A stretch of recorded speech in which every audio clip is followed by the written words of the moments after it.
Hello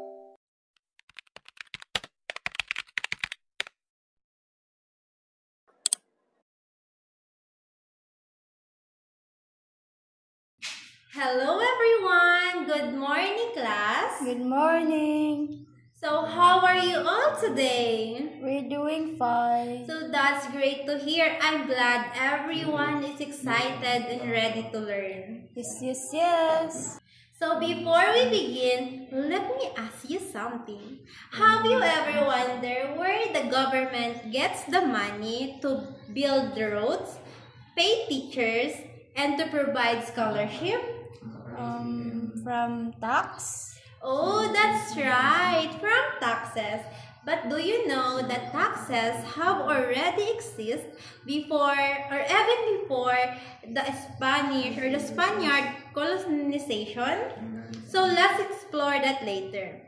But first, let's warm up with a fun activity.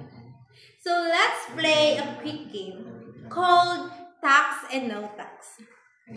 So I read some statement. It could be about income, product, or activities. If you think it is tax, move to the right. And if you think it is not tax, move to the left. Are you ready, everyone? Yes. So, first statement is salary below 250,000 per year. Tax or no tax? So, yes, that's right. No tax or makukonsider siyang no tax because under the train law, annual income below 250,000 is tax exempt or exemption. Ganon. So, next one is, second statement is lotto winning above 10,000 pesos. Guess. Right? Tax or left? Not tax. So yes, that's right. It is under tax because winning above 10,000 are taxed up to 20%. The third statement is domestic surgery for beauty enhancement. Tax or no tax? So yes, this is no tax. This is tax rather. This is tax because under train law, impose a 5% tax on the non-medical cosmetic surgery. So this is tax. And then, fourth statement is donation worth 10 million or 200,000 rather. Donation worth 200,000. It is tax or no tax? So yes, this is a no tax because donation below 250,000 are exemption for the tax. And then the last one is family homes worth 10 million. It is tax or no tax? So yes, this is no tax because family homes up to 10 million are exempted from estate tax. Wow, great job everyone! You really know your taxes. So as you see in our game, taxation affects in many things from the money we earn to the product we buy. So today we'll learn more about taxation. Started in the Philippines, how it changed over time, and what law guided our tax system today. So our lesson for today is all about taxation in the Philippines. Yes. So by the end of our discussion, you should be able to first explain the meaning and principle of taxation. Second, describe the evolution of taxation from pre-colonial time to the present time. And last one, identify important law related to taxation such as the train law. So let's start by answering this question. what is taxation? So, taxation is the process by which the government collects money from individuals and businesses to fund public services without taxes. So, without the taxes, government cannot operate. That's why taxes called the lifeblood of the government. So now, let's talk about the principle of taxation. So there are the two main principles. First, the benefit principle. So the benefit principles is those who benefits from services should pay for them. So for example of this, if you are use toll road, you are paid toll fees because you benefit from it or from that road. Did you understand? So the second principle is ability to pay principle. So people are taxed according to their capacity to pay. So for example, rich people pay more and then poor people pay less. So let's go back to the history of the taxation. First is the pre-colonial taxation. Before the Spaniards came, our country, we divide into small communities called barangay. So each barangay led by the datu. So there are no nation government. So people paid taxes called buwis or handog to the datu in exchange for the protection. So the datu's family or the datu family didn't pay taxes. But if someone refused to pay, they could be punishment. So, magkakaroon sila ng punishment. So, next is the social classes. So, there were also social classes back then. So, first is the tumawa or the noble and the datu. So, sila yung nagbibigay ng mga rules and sila din yung mga landowners. Ay, yung mga tumawo is yung mga datu, yung pinakamataas. And then, next is the timawa. Sila yung mga warrior and freeman. Kumbaga, sila yung nagbabayad ng mga taxes. And then, the third one is the oripon. Oripon is the commoners and the slaves serve higher classes but did not pay taxes. So, kumbaga, sila yung mga alipin or slave na hindi nagbabayad ng mga taxes dahil pinagsisilbihan naman nila yung matataas na classes like datu. So, instead na magbayad sila ng mga tax nila or buwis, yung ginagawa na lang nila is nagpapaalipin or naging alipin na lang sila ng mga datu. Then, the last one is priestly class. So, recorded history and keep track of tributes and taxes. So, sila naman yung yung mga nagre-record ng mga taxes simula nung, or sila yung nagre-record ng history ng mga taxes and tributes. Punta naman tayo sa Spanish period or the Spanish colonial period noong 1565. So, the Spaniard, nag-introduce or in-introduce nila yung encomienda system. So, mga encomiendero, sila yung nag-grant ng control of the land and the people, collecting tributes and labor. So, kumbaga, sila yung mga Spaniard na nagbibigay ng control over the land in the people. It collects taxes and labor from the natives. So the goal was to teach Christianity and support the friars using the money from taxes. So the natives paid two real as tribute to help the friar teach religion. But there was a big problem. Some encomienderos were abused and greedy. So, di ba, nung sa Spanish period, sa history, di ba, yung mga friars or yung mga Spaniard is naging greedy sila or abusado. So, pinipilit nila yung mga tao na magbayad ng mas mataas na tax or buwis. So, ang mga friars na si Father Dominic Salazar, nag-complain siya sa King of Spain in 1543 about their cruelty. So, because of that, the king ordered reform to the make tax collection friars. Reading number 21, Royal Instruction on Tribute, 1589.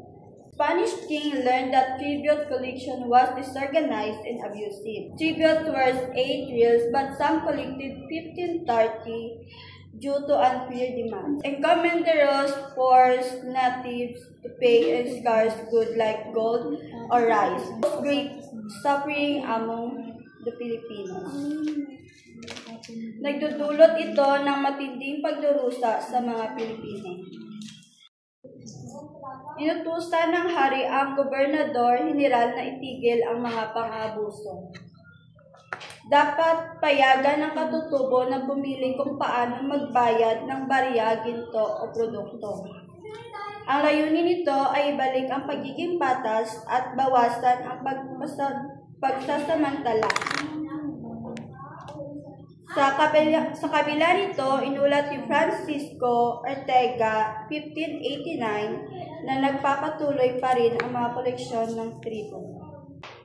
Reading number 22, Francisco Ortega, letter 1589. First is, pagdating ng mga Spaniard sa village para mangolekta ng tax sa mga Pilipino. Second is, na-confuse at natakot ang mga Filipino to the point na wala na silang magawa at sumunod na lang sa mga Spaniard. Third is, pinilit sila na ibigay ang kanilang alahas at personal ornament. Lastly is, the tribute collector abuse. Sinulat ni Ortega at nireport na 4,000 na bahay ang sinunog at 500 na Indios ang pinatay. Next is tribute regulation. Sa edad na 20 to 60 years old ay kailangan na magbayad ng buwis ang mga lalaki while 25 to 60 naman ang mga babae. The Kabisa Gobernador, Silius, colonized worker, and sick and poor are exempted in taxes. 10 years grace period ay binigyan upang makapagpahinga, adapt at recover ang mga Pilipino sa mga pang-abuso na Spaniard. The additional colonial tax system. So first is the galleon trade from 1565 to 1850. So ito yung the galleon trade is this a trade route between Manila and Acapulco, Mexico. So nagbigay ito ng malaking income sa Spain because dahil sa mga goods like silk, spices, and mga silver were exchanged. So for example, yung mga Pilipino, malaki yung tulong nila sa pag-build and pag-load ng mga ship. Pero most of the profit is, or yung kita is, na nasa government or napupunta sa Spanish government. Next is the Bandala system. So ito naman is required yung mga native na mag-sell ng kanilang mga product. Or kumbaga, yung mga farmer is pinipilit na magbenta ng mga crops sa government sa pinakamababang halaga or fixed price. For example, isang farmer ng rice was binibenta or worth 10 pesos, pero yung government is mabibili nila ito for only 5 pesos only. So, di ba? Malaki yung difference. So, this system caused by hardship because farmer lost income. The Cedula system, 1884.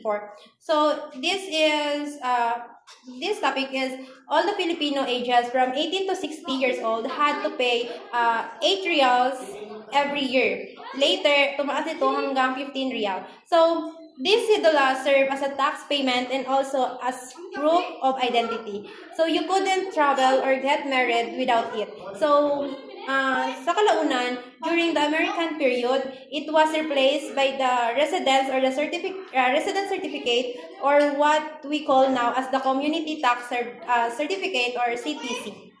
Next is the tax evolution in the Philippines. So, in pre-colonial, noong 19 to 1521, ang tawag doon is buwis or handog.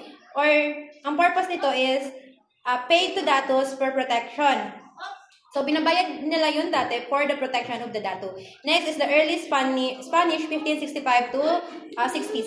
So, tinatawag naman itong encomienda or the tribute. So, ito naman ay kinokolekta ng mga encomienderos or often abused. So, next is the late Spanish noong 16s to 80s. So, tinatawag naman itong polo e serbesyo, bandala, or the cedula. Ito naman yung mga force or pinipilit silang magtrabaho or magbenta ng kanilang mga produkto sa mababang halaga and identify tax. Next is the American period. So, dito naman yung resident certificate or your purpose nito is, kumbaga, ito yung pinalit sa cedula or formalized tax identity. Let's proceed to basis of Philippine taxation system. So, the policy of taxation in the Philippines is governed chiefly by the Constitution and 3 Republic Acts. So, first is constitutional basis. Article 6, Section 28 of the Philippine Constitution state taxation must be uniform and equitable. So, dapat daw ang taxation is pare-pareho kag pantay-pantay. Tapos, dapat daw ang mga Congress is mag-create sa mga progressive tax system nga those who earn more should pay more. So, dapat kung sino tong mas dako ang ginakita, amo man tong magbayad sang dako nga tax. So, next is legal basis. Republic Act. Republic Act 8424, National Internal Revenue Code or Tax Reform Act of 1997. So, governs internal revenue taxes in the country. So, ang NIRC this is the primary law that regulates taxation in the country. So, ang primary law nga ni is nag-govern sa mga buwis sa sulod sang kita sang Pilipinas. Tapos, nag-updated by Republic Act 10963 or Trade Law, Tax Reform for Acceleration and Inclusion Act to make taxation fairer and simpler. So, next is legal basis or Republic Act 7160, Local Government Code. So, authorizes local government units or LGU to collect taxes such as property, businesses, and community taxes. So, ang gin-authorize ang LGU para mag-collect sa mga taxes sa mga property, businesses, kag mga community taxes. Tapos, ginalaw ang LGU para mag-impose sa sarili nila nga taxes, fee, kag mga charges. For example, pwede sila mag-collect sa mga real property taxes, kag mga businesses permit fees. Next is income tax policies. So, progressive taxation. Tax rate increases as income increases up to 32%. So, nagataas ang rate sang tax pag nagataas man ang income mo. So, the more you earn, the more you pay taxes, up to 32%. So, resident citizens, tax on all income earned within and outside the country. So, ang resident citizens o ang buwis sa tanan nga ginakita sang sulod sa kagwas sang bansa. Tapos, next is non-residents, individuals or corporation. Tax only on income earned within the country. So, amo na siya ang tax nga gina-income lang sa sulod sang Pilipinas. So, key takeaways. So, the Philippines tax system ang Philippine tax system daw is nakaugat lang sa Constitution kag Republic Acts para i-ensure ang fairness, progressivity, kag mga share responsibility. Tapos, both national and local government is nag-play sila sa rule nila o mga tungkulin nila para mag-collect sa mga taxes.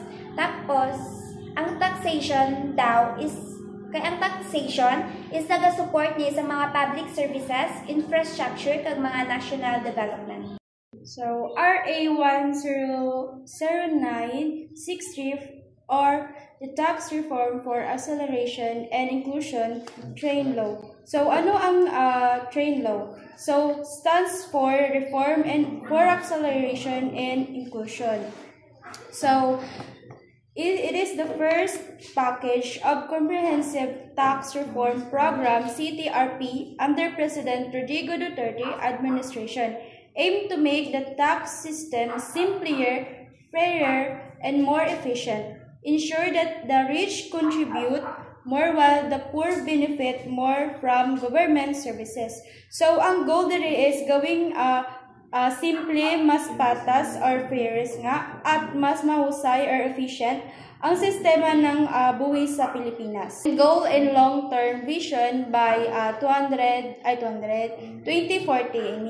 The train law support the government ambition nation 2040 vision. Reduce poverty from 22% to 14%, uplift 6 million Filipino, promote peace and law-abiding citizenship, achieving upper middle income and later high income status, ensure inclusive institution and equal opportunity support by investment growth, 7 to 10% budget reform and economic modernization. So, ang big idea diri is ang mamamayan ay magko-contribute ng malaki at mga mahihirap ay mas makikinabang sa serbisyo ng gobyerno. So, K-tax policy changes. Lower personal income tax or PIT for low and middle earners. Simplified estate and donor taxes. Expanding VAT base or fewer exemption, increase excise taxes on petroleum product, automobiles, sweetened beverage. Next is the silent features of train law. Removal of personal and additional exemption, old exemption replaced by a 250,000 income threshold earners below. These are tax exempt. Health insurance dedication 240,000, remove Lotto PCSO winning above 10,000, 20% tax. Then pre-terminated time deposit, 20% fixed tax, and also interest income from foreign currency deposit range from 7.5 to 15%.